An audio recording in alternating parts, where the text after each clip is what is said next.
This is the Hidden Killers podcast with Tony Brueski, featuring former FBI Special Agent and Chief of the Counterintelligence Behavioral Analysis Program, Robin Dreeke.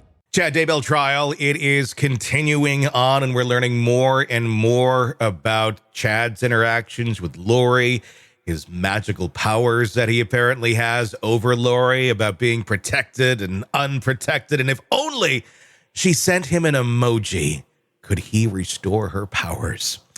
It's bizarre, just as bizarre as it sounds, and it just keeps getting crazier and crazier. Joining me to discuss, Robin Dreeke, retired FBI special agent.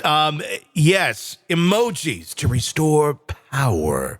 What are we dealing with here with Chad? Is this someone who's just like a master manipulator, although it's not very mastering saying send me an emoji, or is this someone who's really believing that they have these sort of powers? I'll say yes to everything. And Tony, this is one of those humbling moments in life. I was wrong. I thought that, Lori was the big manipulator in this one, and she's a charismatic cult leader. And then I saw this text string from him, and I'm like, oh no. Mm-hmm. He's into it too. This is a 50-50 crazy partnership here. And as soon as I read that text string that he said and trying to manipulate her, I'm like, that defense that I hypothesized they were going to try to do with throwing her under the bus and him being this kind of mope and dope along the way, that totally undermined the entire thing. He is completely complicit, equally, if not more, with her just because of that behavior. And that because of what it looks like in front of the jury. Mm-hmm. This is a needy individual that was trying to service his own needs above the welfare of everyone and their lives. So it was abhorrent, no doubt. It's interesting saying, I want you, nothing else matters. It very much shows intent here of, okay, well, I guess even the kids' lives really don't matter either. It's disturbing. What do you think? What is his intent here? Is it just to have Lori all to himself? Is that the ultimate end game for him? And knowing that she's just dumb enough to go along with things like texting emojis to get some sort of power back? Was she like easy prey for him, do you think? Or what is going on here with this behavior? Yeah, I really, like we've been saying, I think that they were easy prey for each other. Mm-hmm. He didn't have the ability to do anything except come up with crazy, kooky ideas. Mm-hmm. There's my scientific technical terms of, and the books he put out that were garbage. And he couldn't provide for himself. And so then along comes her, who's a master manipulator herself, who has a string of deaths following her and weird, off-putting behavior, who's also extremely insecure and needy. And both of them apparently have this high level of psychopathy. Again, I'm not a licensed clinician, so I can't, didn't administer the test, but they both seem highly emotionally unavailable for anyone else but themselves. They didn't seem to care whatsoever about anyone else's lives. They rationalized both together, apparently, the deaths of everyone around them to do the only thing they could do for their line of work, and that is collect insurance money. Yeah, that is true. That's what their goal seemed to ultimately be, was to get that money and just run off and be together with no thought to what the consequences to their actions could possibly be.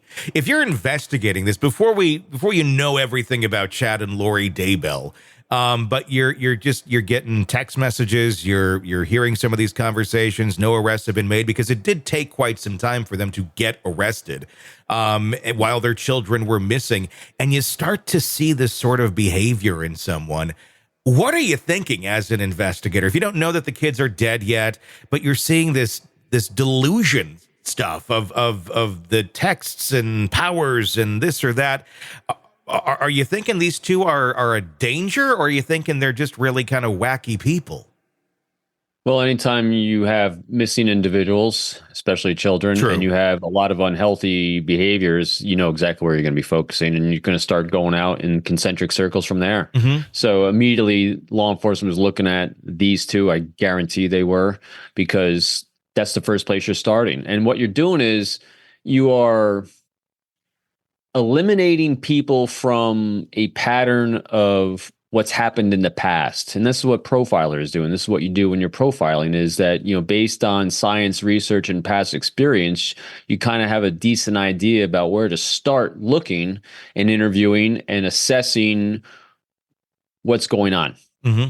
And what you're doing is you're eliminating the standard types of characters, if possible, from that circle. And you're diving deep on some of these individuals, background, social media, everything you possibly can to see if it fits that pattern. And these two fit the pattern. I mean, you and I have covered this before in other cases. If we have children involved and there's a murder and there's a custody battle, you know exactly where to look. 99.9% of the time, you're looking at the other person on the other side and the family members of the people on the other side, because most of the time, if there's a child custody battle going on, it's the other side that is involved in some way with the disappearance or the murder or whatever it's going on. And same thing here in this situation. You have two children that all of a sudden go missing.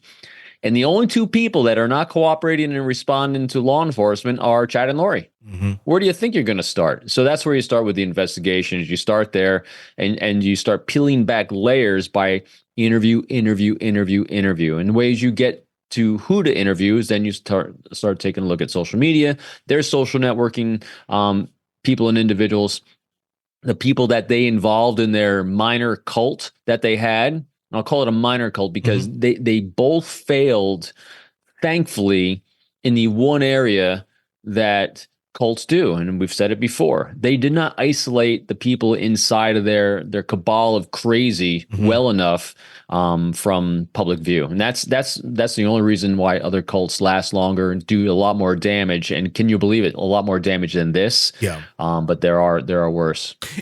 Sick of the ads? We are too. Start listening with no commercials now and get access to all of our episodes in advance of everyone else. Become a True Crime Today Premium Plus subscriber on Apple Podcasts. Search True Crime Today Premium Plus on Apple Podcasts or go to our podcast page and sign up now. True Crime Today Premium Plus. Sign up now.